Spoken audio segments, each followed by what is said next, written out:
Have you ever been scared of being trapped on a desert island? You know, like having to forage coconuts from trees, eat nothing but crabs, get sunburned all the time, and you know, maybe have to kill your fat friend with glasses. Okay, maybe that last one's not very realistic, but still, it's a pretty scary experience that no one would really want to go through. But what if it did happen? And like 100 times worse? Because instead of being trapped on a normal island surrounded by water, what if we were trapped on an infernal hell island surrounded by lava? And with the resources I have available in WorldBox, that is exactly what I have decided to do here today. So I have put a relatively big infernal biome island in the middle of this vast and almost endless lava ocean. And in the middle of it, you'll see a couple of dots. As I have spawned in 100 people, I have dubbed the Infernalites, and we are going to be watching them as they try to survive on this island for the next 1,000 years. I honestly have no clue what's going to happen here, so let's get right into it. So as we click unpause and time begins to tick, you're going to begin noticing some things. Probably most apparently, they're blue.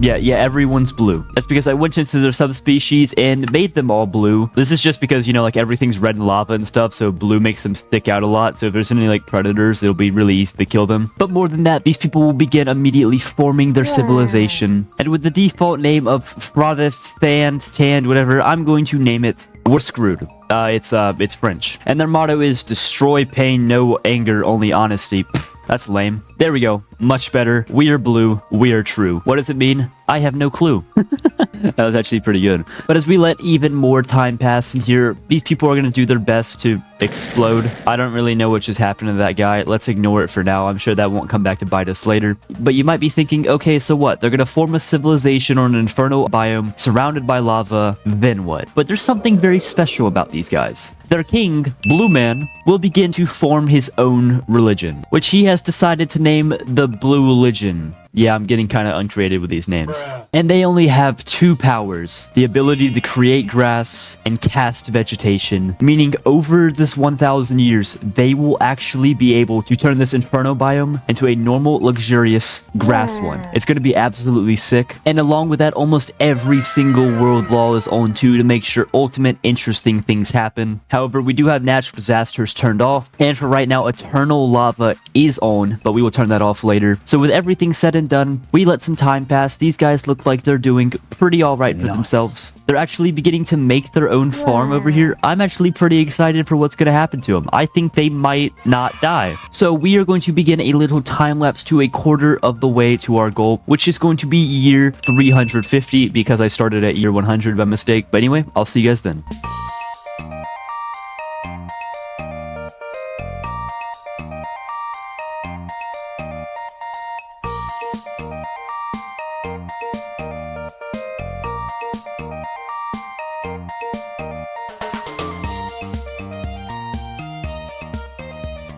And here we are at year 350. And also, look at the bar. I paused this so perfectly that it hasn't even said that any time has passed on the year. That's like pretty impressive, right? Everyone totally likes that, right? Huh? Anyway, let's look at our kingdom, which surprisingly is still here. The lava ocean is still vast, and there has been a lot of deaths. However, everybody is still A-okay. Or maybe more like B-okay, because I mean, they're not doing great, but I guess they're still alive. And if we zoom in, they actually look like they're doing pretty alright for themselves. They surprisingly have two farms. Do they have multiple villages? Oh yeah, they do. They have Orage and Camufor down here. But to my dismay, I do not see any grass at all. So I might have just messed up that religion trait real quick. Let's check back here. Looks like they should be able to do everything here. So we're gonna have to see what happens in the future, but I guess they just like to see the world burn, which honestly is probably about par for the course with these guys. But there have been a surprisingly high amount of deaths, but luckily most of them have just been from hunger and naturally. Okay, well, that's not a good thing, but you know, I expected a lot of weird deaths, but instead we don't even have a single death from burning, only 2 from creatures being eaten, and 1 from explosions. I actually think that's the death we saw earlier too. So these guys are actually doing pretty alright for themselves, but one thing I am going to do is turn off old age and hungers. So from now on, if that death counter goes up anymore, we know it was probably for some random stupid crap. But another thing I kind of want to mention about the world laws is that over time, as you you can see, certain mobs will actually naturally spawn into the Inferno biome, such as these flaming skulls over here. And I've also turned on pretty much the 3 world laws that just randomize the heck out of your game. I mean, these guys eat wood, so it's probably only a matter of time before the entire world goes to crap. But what we're going to do now is turn off eternal lava, meaning that this vast lava ocean will finally begin cooling down. And the coolest part about that happening is when lava cools off, it turns into the hills world type, which people can actually walk on, meaning there's a very good chance that the worst screwed kingdom will actually begin to expand. Nice. So I'm excited to see that happen. We're going to switch half of the world calendar to the Age of Tears so that rain falls down and cools down this lava even quicker. And now we're going to simulate another 250 years, 2 year, 600, halfway there, and I'll see you guys then.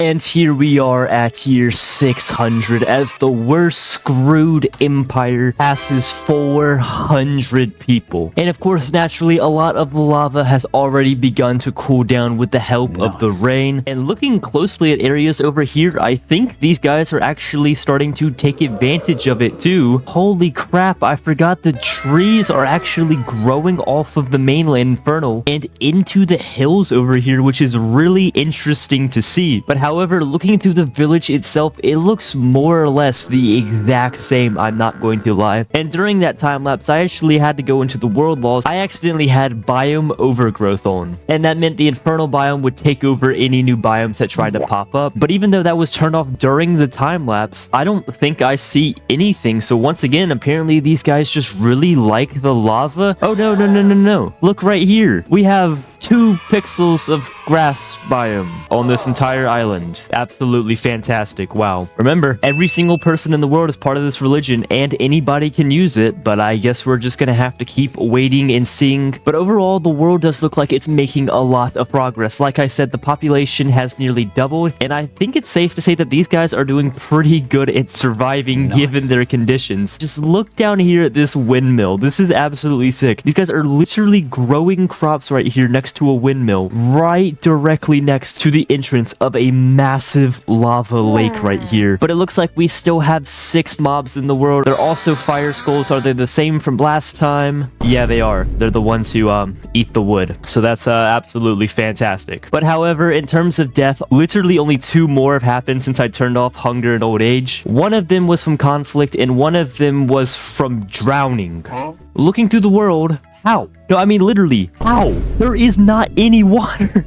I'm literally trying to look around. I don't even think I see a single source of water where they died. Did they die out in the rain? Is that even possible? Did they fall into the well right here, which is like the only other seemingly possible source of water? Now I'm low-key interested in that, but alas, I don't think we're gonna solve that mystery anytime soon. So now it is time to move on once again. Another 250 years to 750 since we started, which in our case is year 850 because for some reason I just can't start these videos when they're supposed to. I'll see you guys then.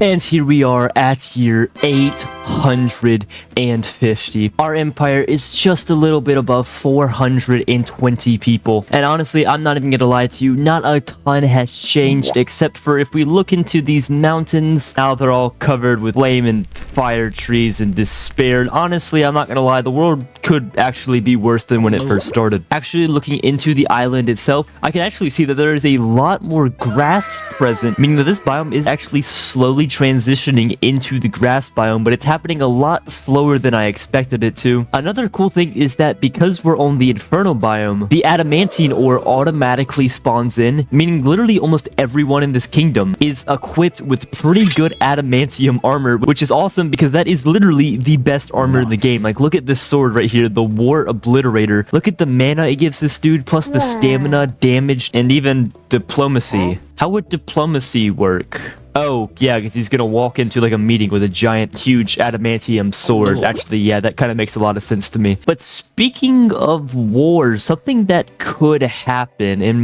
might even happen is, remember how there are 2 separate villages here instead of just one for this kingdom? Rebellions are owned, meaning at one point or another, if something happens between these guys, they may actually go to war, which is something that I would be very interested in seeing. And in terms of total deaths, there have been about 20 more than last time. Oh wow, almost 10 more from conflict and 9 more from drowning. Something's going on here. How has this happened 10 times? There is literally no water. We don't even have a single death from burning. At this point, I'm assuming they're just trying to take their own lives. But anyway, I guess as we still try to decipher what the hell is going on with our grand drowning mystery, we are going to have to sim to the last 250 years, which would be all the way to year 1100, 1000 years since we started. And for this one, we're just gonna go on the Age of Tears around the clock, try to get as much lava gone as possible, and you know, maybe also see if our guys try to kill one another.